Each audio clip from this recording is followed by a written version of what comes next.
গল্পের নাম এটা ঠিক নয়। আয়েশা এবং মারিয়া প্রিয় বন্ধু। তারা একসাথে স্কুলে যায়, একসাথে হপস্কচ খেলে। ওদের শরীরও খারাপ হয় একই সাথে। একদিন ওরা ক্লাস টিচারের জন্য একসঙ্গে গান গাইল। মিস মিনাল বললেন, খুব সুন্দর। আয়েশা এবং মারিয়া হাসল। মিস মিনাল আরো বললেন, মারিয়া, তোমার গানের গলা তো খুবই সুন্দর। মারিয়া আরো হেসে উঠল, কিন্তু আয়েশা হাসি থামিয়ে দিল। স্কুলের পরে আয়েশা একাই বাড়ি যেতে লাগলো। আমার জন্য দাঁড়া, মারিয়া তাকে ডাকলো। আয়েশা এমন ভান করলো যেন ও শুনতেই পায়নি। মিস মিনাল মারিয়াকে পছন্দ করে। সে ভাবলো, উনি আমাকে পছন্দ করেন না। সারা দিন আয়েশা কষ্ট পেতে লাগলো। ওর মনে হচ্ছিল কোনো পিঁপড়ে যেন ওর হার্টে কামড়াচ্ছে। এক সপ্তাহ পরে মিস মিনাল ক্লাসে একটা সুখবর নিয়ে এলো। উনি বললেন, আমরা তোমাদের জন্য একটা নাটকের আয়োজন করেছি। সবাই খুব উৎসাহী হয়ে উঠল। এই নাটক একটা সাহসী প্রজাপতি রয়েছে, যে তার বন্ধুদের লোভী ইঁদুরের দল থেকে বাঁচাবে। আয়েশা খুব খুব চাইছিল সাহসী প্রজাপতি হতে। পরের দিন ছাত্রদের যার যার নাটকের পাঠ দেওয়া হলো। অমন হলো লোভী ইঁদুর, সারিকা হলো নাচতে থাকা ফুল, আর মারিয়া হলো সাহসী প্রজাপতি। আয়েশাকে চ্যাটচ্যাটে শামুকের পাঠ দেওয়া হলো। আয়েশা চিৎকার করতে এবং পা ঠুকতে চাইছিল। ওর মনে হচ্ছিল মৌমাছিতে ওর হার্টে হুল ফুটিয়ে দিচ্ছে। টিফিনের সময় মারিয়াকে আয়েশা চকলেট বিস্কুট দিতে গেল। আয়েশা সেখান থেকে চলে গেল।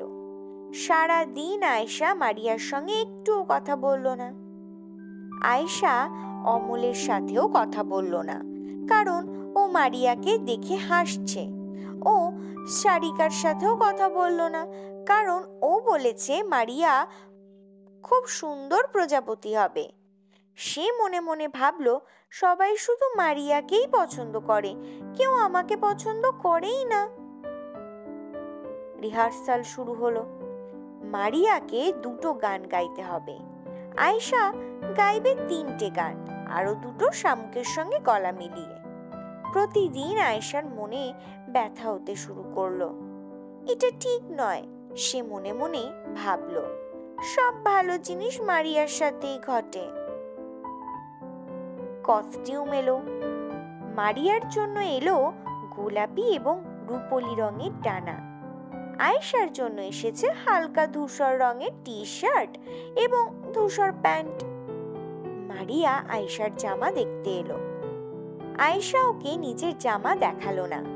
মারিয়া জিজ্ঞাসা করলো, কিছু কি হয়েছে? তুই কি আমার ওপর রেগে আছিস? আয়েশা সেখান থেকে চলে যায়। আয়েশা এখন একেবারেই একা। নাটকের দিন এলো। আমি আজকে স্কুলে যাব না, আয়েশা ওর মাকে বলল। আমার পেট ব্যথা করছে। মা বলল, কিন্তু আয়েশা, আজকে তোমাদের নাটক, আমরা সবাই তোমার নাটক দেখতে যাচ্ছি। আমি শুধুমাত্র একটা শামুকের অভিনয় করছি, আমি শুধু একটাই গান গাইবো।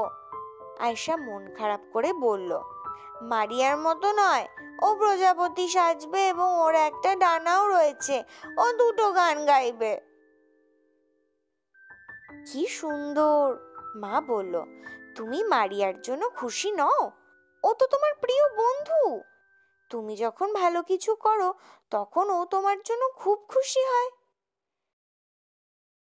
মায়ের কথা শুনে আয়েশা আবার ভাবতে লাগলো।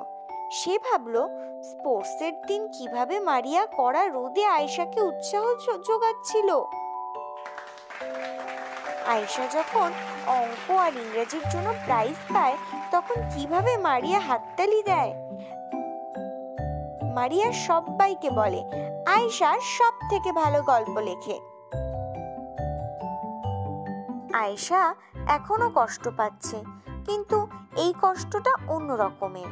ওর ভয় করছে, ও কি মারিয়াকে দূরে সরিয়ে দিয়েছে? ও কি প্রিয় বন্ধুকে হারিয়ে ফেলছে? পরের দিন স্কুলে মারিয়া, অমল এবং সারিকার সাথে বসলো।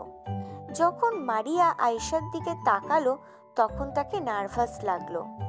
শেষ পর্যন্ত আয়েশা বিড়বিড় করে বলল, গুড লাক মারিয়া। মারিয়া কোনো উত্তর দিল না। আয়েশা মনের দুঃখ সেখান থেকে চলে গেল।